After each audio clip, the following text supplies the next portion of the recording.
Hello students, this is Dr. Henry and I'm your instructor for OAD 103 Intermediate Keyboarding.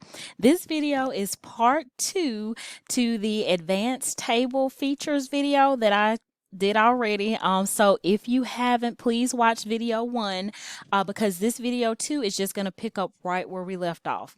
All right, so at the end of video 1, we had completed the task of aligning data in a table cell. And before that, we talked about table styles. And so now we're on task 4, which talks about resizing table rows and columns to exact dimensions. And so again, I have my example in a Microsoft Word document on the right, and we're going to learn how to do this in the simulation. So again, each column in a table is alphabetized. Whether the alphabets are there or not, just know that the first column is A, the second is B, and so on, and then each row is numerical. So each row is 1, 2, 3, 4, all the way down. So in the simulation, it says that we're gonna resize column A to 1.9 inches. And so again, you would have to make sure you have selected column A. You can click and drag to select it, or if you take your mouse and move it around until you see a black arrow pointing down, you can select column A. And then you need to go to the Layout tab and find the Cell Size section. Now, because my window is collapsed, I know that width is here, but so that you can see it a little easier, expand your window to the full screen size, and then under Cell Size on the Layout tab, you'll see the height and width options. It says we're changing the width of column A to 1.9 inches, so I would go in the width box, type 1.9, press enter. It automatically resizes it for me. So that would be how you would complete that particular task, and for each one you would have to select the column and do those steps. All right, I'm going to aligning of a table, and so again, because it says I'm doing this to the entire table, I need to select the entire table. You can click and drag the whole thing, or if you click this button, it'll select the table for you all at once.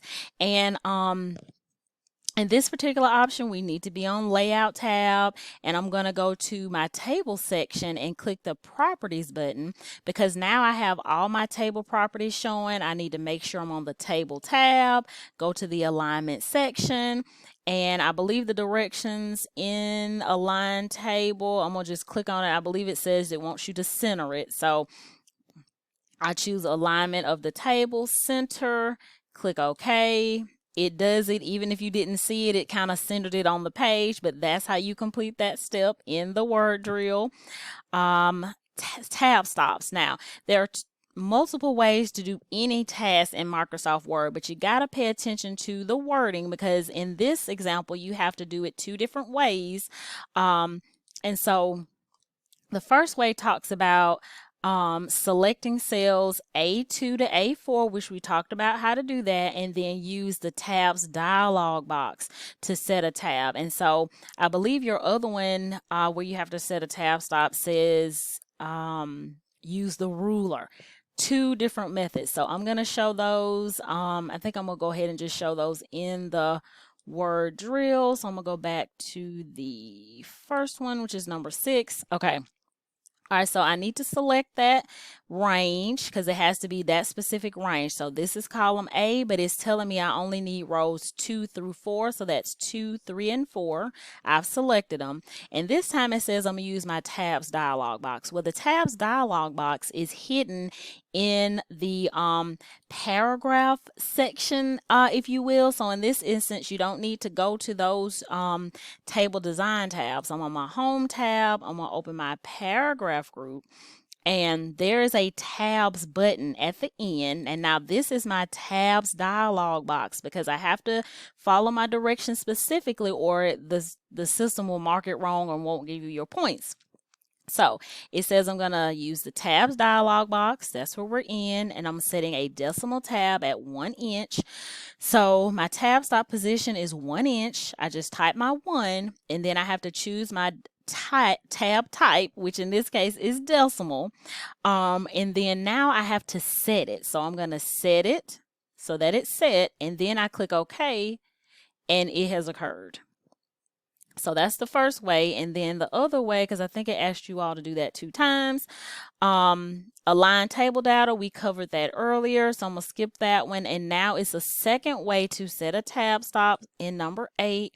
So I'm gonna go to number 8, and in this instance it says we're gonna use the ruler. So sometimes your ruler may or may not be in view. In these examples I have my ruler in view, but I'm gonna actually go to my view tab, and I'm on my view tab, and I'm gonna go to the show, and I'm gonna uncheck it. So if you are in Word and you don't see your ruler, the way to get it to show is to go to view tab, and depending on if your screen is maximized or minimized, this will be a step that you'll just automatically see. But once you check it, now my ruler is in view. Now, because this example is telling us to use the ruler, it is in view.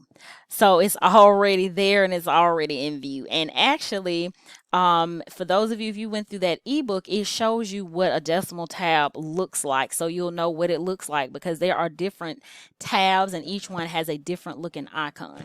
But all right, so it says we need to select C2 to C4. So remember, column A, B, C, rows 2 through 4. I have to select that first because this is what we're making the decimal tab as set as. And because it says to use the ruler, I have to make this change on the ruler. So I'm going to maximize so you all can kind of see. But this little bitty gray icon here that's on my ruler is the current decimal tab. So I would need to move it to 4 inches on my ruler because that's what the directions say. So I'm going to click it. So notice when I rest my mouse on it, just like if I was in Word, it tells me what kind of tab it is. So I'm going to click it and slide it to 4, and I'm going to try to make the little line exactly with the 4. And when I release it, it says I'm correct. All right, so I'm going to minimize again so I can keep both of these in view, and we're just going through how to do the different tasks. All right, so it talks about inserting a row or column, and of course, in Word, there's always more than one way to do this, but it says we're going to insert a row below the Talbot S row. So here's my Talbot S row. So again, I might need to magnify. If I click in my row or select my row, here my shortcut menu has a drop-down feature that would allow me to do that. Now, the directions didn't say specifically how to do this, so it says insert a row below. I went to that row. I'm going to go to my shortcut menu. I'm going to say insert below. It says I got it correct. Now, there's another way to do this, which I'm going to show in my example. If I'm in a row and I go to my layout tab and there's insert below. So that's another way to do it from the tab or the shortcut menu. Next.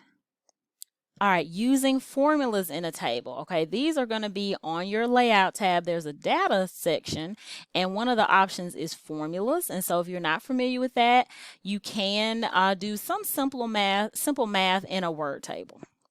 All right, so we're on number 2 under number 2 drill. And it says in the table cell at the bottom of the hardware column. So here's my hardware column. It says insert a formula that sums the amounts above the current cell.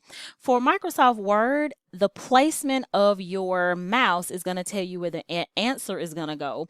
And it's also going to tell you what kind of formula you're going to do, because if the numbers are all on top, then it's going to be equal sum above. If your numbers are to the left, it's going to be equal sum left, everything that's to the left, but you'll see that as we go. So I need to first click in the column where it says my answer is going to go, and I'm going to maximize so you can see everything. I'm going to go to my layout tab. I'm going to go to my formula section. Notice the formula is already there because it's pretty much basing it on where the numbers are. They're all above that. So once I check the formula, make sure it's correct. It is equal sum above because it says sum the amounts above. I'm going to click OK. It pops in my answer and says it was correct. and I'm going a little fast because I'm trying not to run out of time again in this video. So if I go to okay, insert. We learned how to insert a table. We learned how to do the task function. Again, your summing may be left or above depending on the where the numbers are placed. I believe we covered align data. We covered formulas. Recalculating, and I thought I had did a thing so we can redo. I'm gonna try to refresh this so that, because I think I'm in, am I in student view? I think I'm in student view. Let me refresh this so that I can get a new one so that I can show this is 63. Okay, I can't get through it that way. I think I gotta click here and say launch all. That's what I gotta do, I think. And then I have my example. Yeah. And we were down here using formulas. Okay, we looked at using formulas in a table. You saw how to get to that. We already know how to align data. Recalculate. Let's look at this one. So if you want to recalculate, sometimes you might change your numbers and then you edit them, and now the total in Word does not automatically update. So it says in the table, and it tells us which cell, the cell that has 82,900,422. It says you're going to change the amount to this. So I need to find that cell. It tells me it's under the Talbot row, under the hardware column. So here's where I need to make that change. So here you're just changing the number. But I think there's going to be one where we have to read. There might be too many zeros. Let me see. Nope, I need one more zero, and then I press enter. Nope, not press enter. How do I? Okay, I'm good. It says do that. Okay. Now you all, oh, another thing I wanted to show you all, which I'm sure you all already know this, but I don't think I have it on screen. I'm going to adjust the screen, video screen.